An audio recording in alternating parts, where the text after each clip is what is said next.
Today, I'm going to show you the methods I use to make these abstract designs using Blender and Photoshop. What I want you to do here in Blender is firstly go to Edit, Preferences, and then go to Get Extensions. If you do not have the Loop Tools extension, search it up here in Search Extensions, Loop Tools. While we're here, we will be using some of the number pad hotkeys. If you don't have a number pad on your keyboard, it's not a problem. All you have to do is go to Input, Keyboard, emulate number pad, make sure that's checked, and you should be good to go. So now we can finally get into this, and the first thing I want you to do is left click in the right corner, somewhere in the right corner, drag the mouse all the way to the left until everything's in there, hit X, and then delete. So then after you delete them all, go to Add, we go to Curve, Bezier, and then after that we leave object mode, go to Edit mode, hit X, and then press Delete Vertices. Now, what we do is we go over here to the draw tool, and what you're gonna do after that is press 1. That's gonna put us on the Y-axis here. And I want you to zoom out a little bit until you get this like box around here. The reason why I'm asking you to just keep it self-contained within this box is because like this render that we're gonna make can get pretty like large. So keeping it within the box will just make it like basically the right size that it needs to be. So after you get here to like the box, what I want you to do is just left click and then drag the mouse and start drawing. Draw like these little squiggly lines. It does not have to be like perfect. It could be a little shy of the edge. It could be a little over the edge, but just try to keep it within the box if possible. It doesn't even have to be really reminiscent of a circle like mine is. Like just do any abstract shape with squiggly lines, you should be good. One thing you could do as well, if you just for some reason don't like the line that you drew, trust me, I know I'm in the same boat. You could just press Control Z, and if you want to bring it back, you just got to press Control Shift Z before doing anything else. But now we're going to press 3, and that's going to bring us to the X axis. And then once again, we just start over here and just do the same exact thing. And then after you're done with that, just press 7 and then do the same exact thing over here. What we do now is go into object mode. So you can either press the tab key or you can just go to the top left over here and switch from edit mode to object mode. Right click and then press convert to mesh. Let me go back to edit mode, press and hold the Alt key, left click this loop right here, still hold the Alt key, hold shift as well, and then left click this right here, right click. Then we use loop tools, go right to bridge. And now we have this like kind of weird design. Go over here to the bottom left and hit this bridge / loft thing. And then what we're gonna do is set the segments to 4, and then we're gonna set the twist to 80. And then you can just take a look around and be like, oh look, I did it. I made this like shape, but there are still many steps to do. What you wanna do is hold the Alt key and left click this loop. And then we're gonna just connect that with another loop from one of these. I'm gonna pick this one right here. So Alt, Shift, left click. That didn't work. Okay, Alt, Shift, left click. Then we right click, loop tools, bridge. And then here at this point, you can kind of like, you can either keep it as it is, or you can start mixing it and doing different things with it. And also for the complete beginners here, if you want to move around the viewport, which is like this screen you're looking at right now, you just have to hold the middle mouse, the scroll wheel on the mouse, and just move your mouse to the left or the right. Do whatever you have to do to get the job done. But after you're done messing with the twist and the segments here, what I want you to do now is switch to object mode and then go over here to the modifier tab, hit add modifier, and then we're gonna search and add a subdivision surface. Set the levels viewport to 2, and then right click on this thing, this object rather, in shade smooth. We're gonna hit Shift A, that's gonna bring up this add menu, and then we go down to empty, plane axis, and just make sure that this is in the center of your object here. So now this is where we're gonna get into the really good stuff though. But you should go ahead and save your project here, because from this point on, adding the modifiers and stuff could really slow down your computer and it could make Blender crash. So what we're gonna do here is add another modifier.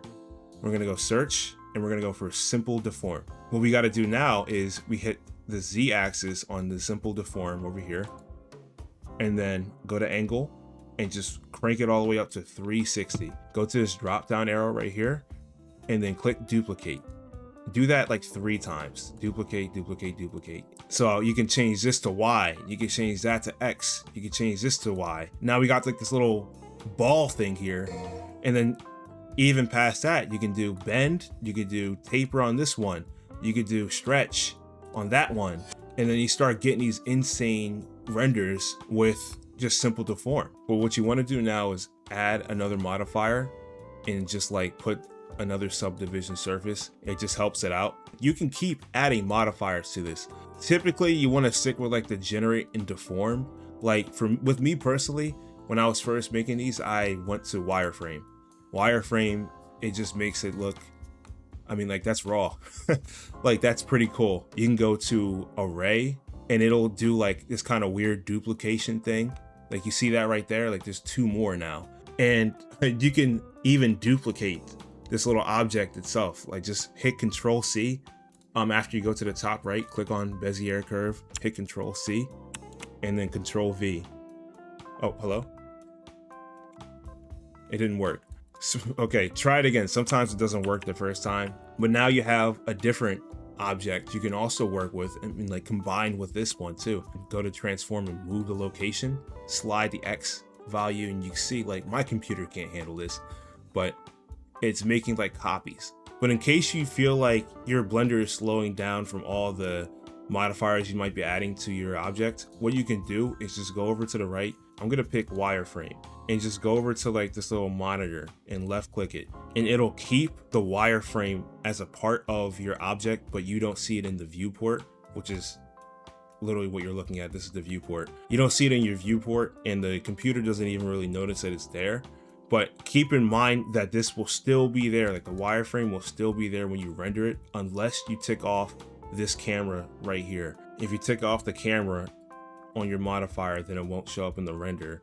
But if you keep it on, it will show up in the render. So just be mindful of that. But once you're done tweaking your modifiers and getting things how you want, I want you to come over here to the left and click this button, and then we go to the geometry node editor. And what we're gonna do here is click this, hit new, and then we can go with Shift A, search, delete geometry, plug that in right there. And then what we're gonna do now is Shift A again, search, utilities, random value. Put that in right there. And then after that, you're gonna change float to Boolean, and then plug probability into this over here in the group input, and then grab seed and plug that over there into the group input too. And then take the value and then plug that into the selection, and you'll get this wild, wicked addition to your object. But similar to how it was with the modifiers, you can actually change these values and get different results. So if you go to edge, you can get this. If you go to face, you can get this. And you can also change the value that says all, and then pick like only edges and faces, or only faces, and see what happens. Like you can just keep doing that. Spline, instance, and layer don't really do anything, but you still have a lot to work with just these three. And in case you don't want like this feathery looking thing like I do, and to be honest, I'm going to keep this for the rest of the tutorial, you can just unplug this from right here and then just plug that into there. And now it's back to like the original object before delete geometry. But now we're gonna start to prepare to render our object here. So next, what we're gonna do is you're gonna go to the right-hand side, click on world, and then go to color. And you're gonna change the color to black. The easiest way you can do that is to just go over here to this slider and then just drag this down, and you're gonna get black. We're gonna go to the rendered view just so we can see everything happening in real time. Shift A on the viewport, go to light, and then we're gonna go with sun. Now we added the sun to our render, but still, it definitely does look a little bit too dark. You still can't see much. So what we can do to tweak this is go to the right-hand side and click data, and then we're gonna change the strength of the light. It's gonna automatically stop at 10, but in case you wanted to do something different, like past 10, you can just literally input like, I don't know, 100, and it'll do that. You could even go to like 1,000, I think. Can we do 1,000? Yeah, you could do 1,000. You can also change the exposure to just do whatever you want again. And if you feel like your object is still too dark in the place where you want to render, what you can do to help with that is go to angle and then just start messing with the angle, and you'll see that the light is starting to hit your object in a different way than it was before. And if you still want to make some changes to the light and how it's hitting your object, what you can do is go to the right hand side, go to object properties, and then go to the rotation for the X and Y, and you can see how the light hits your object in a different way once you start messing with these values here. But don't even really worry about the light right now, because we still have a few more things to set up before we actually render this out. So let's go over here down to the bottom left, and we can go to the shader editor. And actually, I'll give you this little tip here too. What you can do is just, if you want multiple workspaces, just go to like the left corner, wait till you see that plus sign, and then drag this to the right. You're gonna left click and drag that to the right till you get this animation. And now you have two different windows. You can change that right here to the geometry node editor, and you can see everything that you're working on at the same time. Now, me personally, I prefer to just use one workspace. So what I would do to fix like having these two windows is just go with the plus sign right here, and then wait till you see join areas. Do that, and now you only have one window. Now what we're gonna do is make sure our tab is on the shader editor. We're gonna click this object and we're gonna hit new. And then now what we can do is crank up the metallic all the way to like the highest value, and then bring the roughness down to like anywhere, I'd say from like 0.100 to 0.350. This part is actually optional, but I'm just giving you the choice to see if you want to add this to your render. So Shift A right here, and then go to search, and you're gonna look up add shader, put this like right here in the middle, Shift A again, search, glass BSDF, Shift A one last time, and add Fresnel. And you'll put the Fresnel to the left over here. And then what we're gonna do is we take this out, get that out of here, move that into here, and then we take this value, plug that into here, and then we take this value in the add shader and move it to surface. And now you have like this different looking render. Like, what does it look like if I do this? Okay, it doesn't really change too much. You can see there's a little bit of difference in the lighting down there. And then what you can do here as well with the Fresnel is plug this into the alpha, and you'll get like this, like, yeah, like, look at that.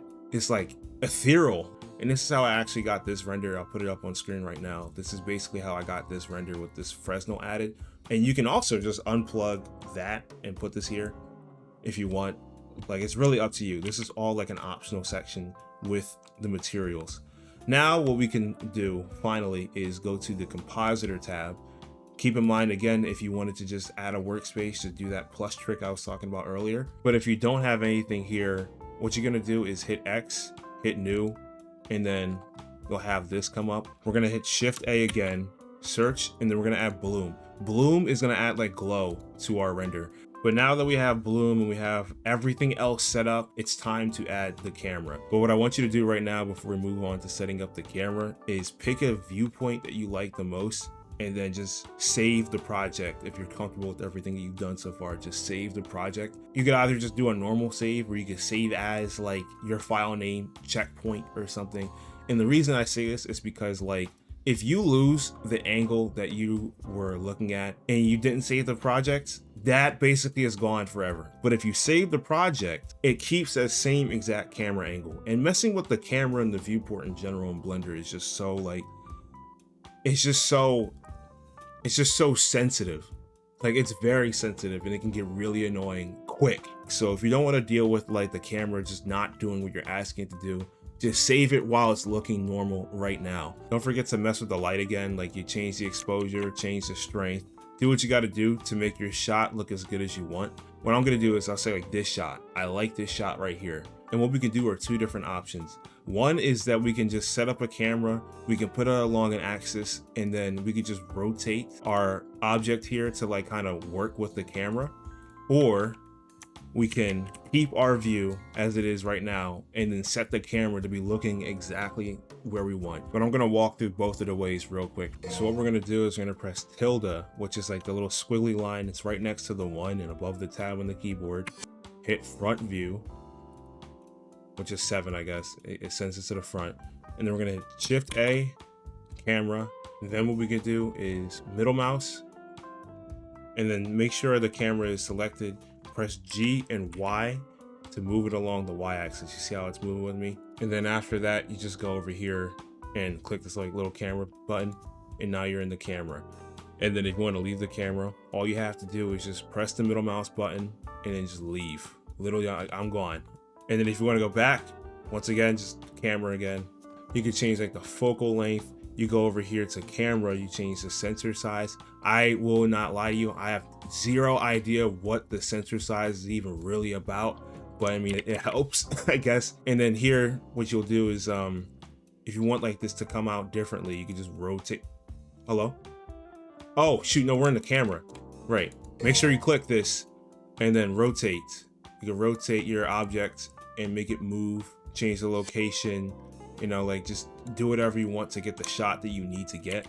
And also just like a really quick tip too, if your camera is active, go over here to like this view thing, go to view lock and lock camera to view.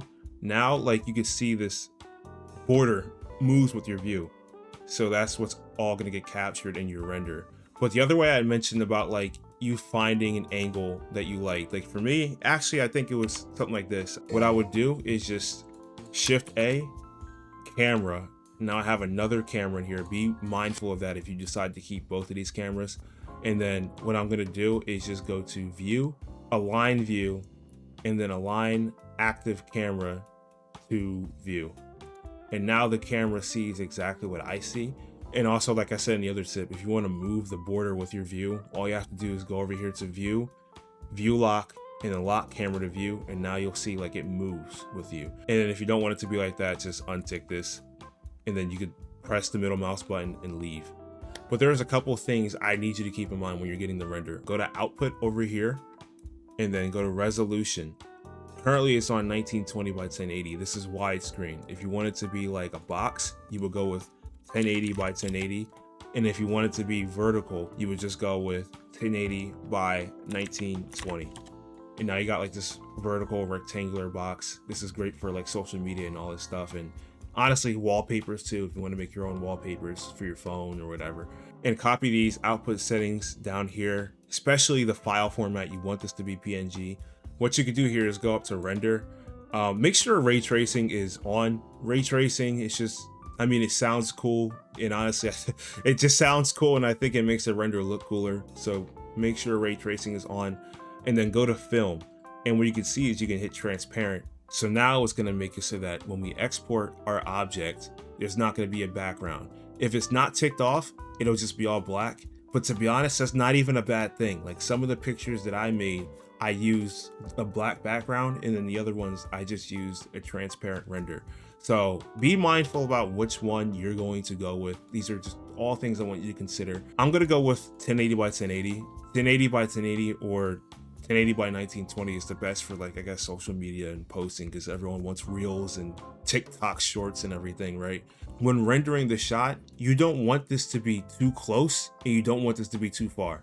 So now this is basically it. What we got to do now is just go to render image. It's going to take a second, especially depending on what you did with the modifiers. It could take a second. And because we have the viewer down here, we have this little pop-up. And look at this. Oh my good dude. What the whoa. Okay. Wow. So what you're gonna do is image and then save as, title this whatever you want, but say like for whatever reason I said the glow is just too strong, I don't like this. Go over here to glare, and then you can lower the size, and then go back to the render here, and you can see like it changed. The glow changed on the outside.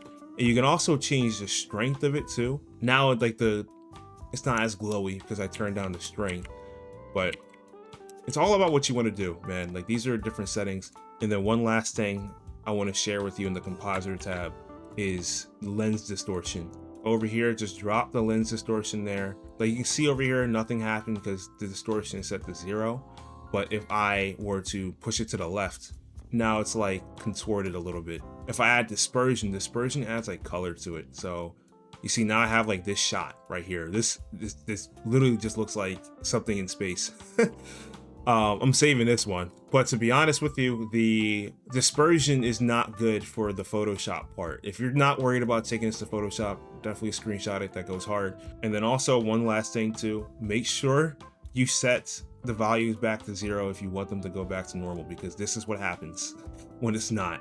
Right now, I'm gonna go and just mess around with the settings and get different renders, get different angles, just so you guys can see like there's multiple different ways how you can transform your object or whatever this is into something just much more different.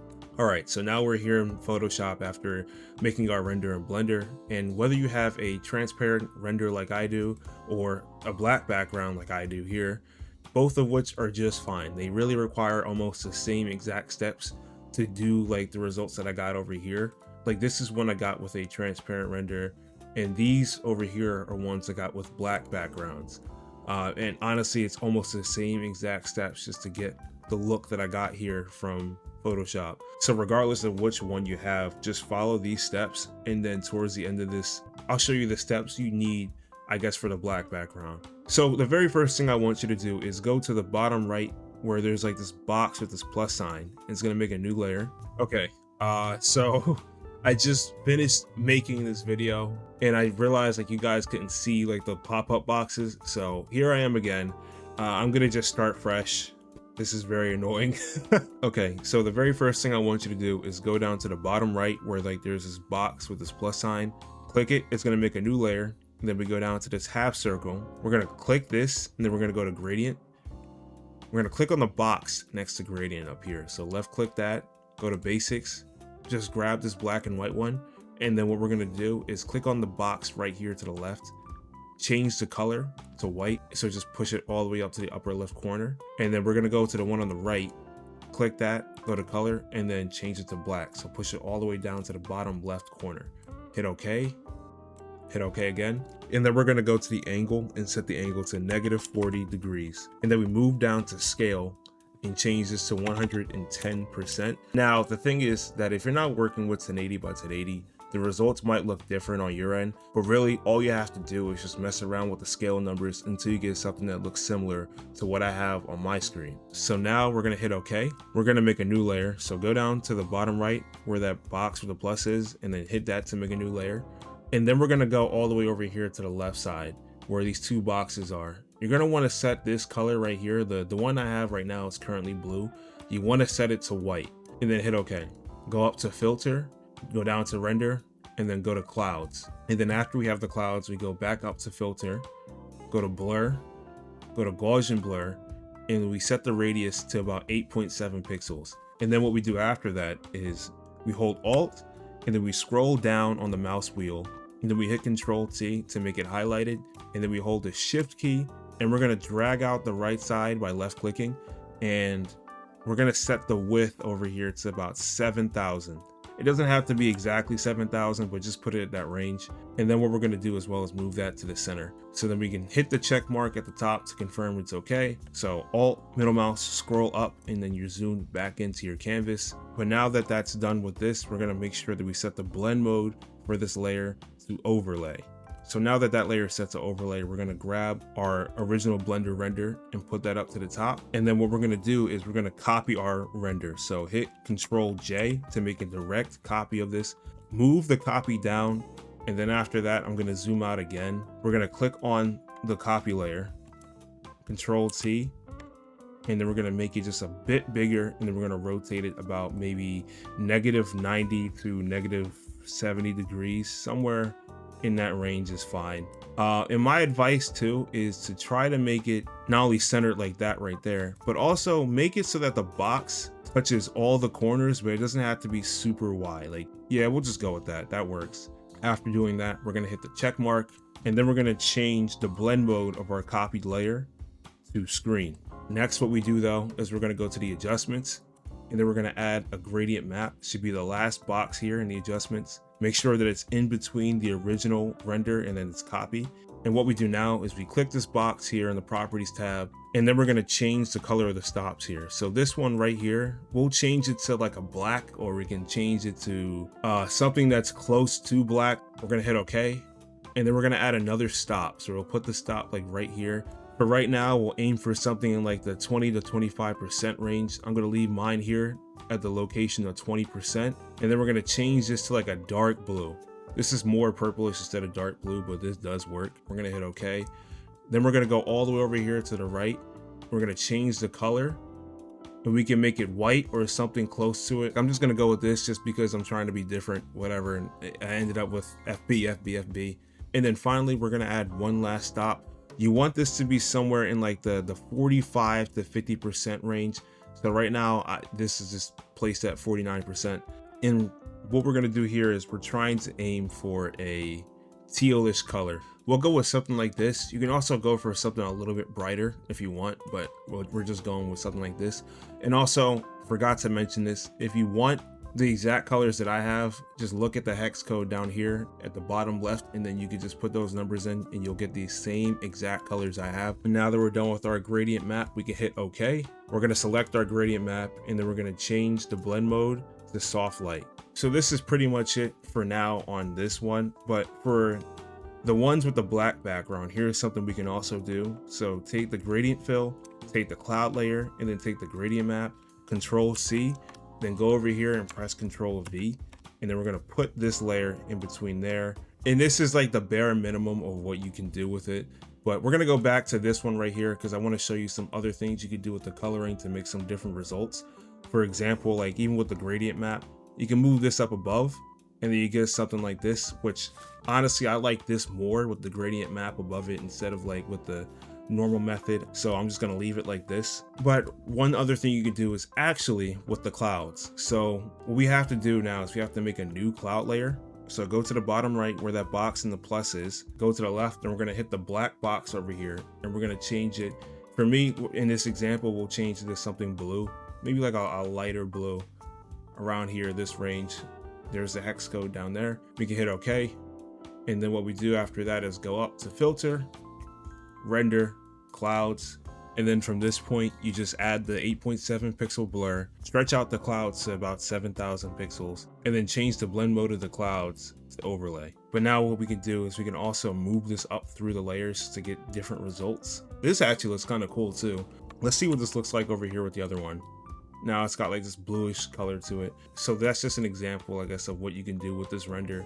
But another thing you can do is actually just change the colors of the gradient map itself, and you can move the locations of these like closer or further apart. Like for example, I'm going to go to the one I did earlier that unfortunately did not make it into this one because of recording errors. I changed the gradient map to something like this. You can see the location here is at like 18%, and then this one's at 72%, and I changed the coloring to like this instead of I guess like the purplish one that I was aiming for before. But that's basically as far as it goes when it comes to the coloring aspect of this part of the design. I do just want to show you some of the other renders I got in Blender and how they look in Photoshop after coming here. So like we'll start with the transparent ones, just showing you once again, like there's so many different ways and methods you can get a good result. Honestly, like after I just show you like the basics or whatever, like how to do it, the most important part after that is just tweaking it to your liking and messing with the other settings to get something more unique to you and something that speaks to you.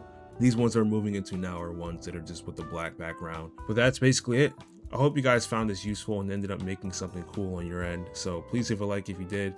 Comment down below any questions or thoughts you have on this type of art. Tag me in your posts if you end up making something like this. I would definitely love to see what you guys end up making with this method. And lastly, just make sure to subscribe or follow my other pages just in case I do something like this in the future and want to end up making another tutorial. But that's pretty much it. So hope you guys have a great day. God bless, and see you in the next one.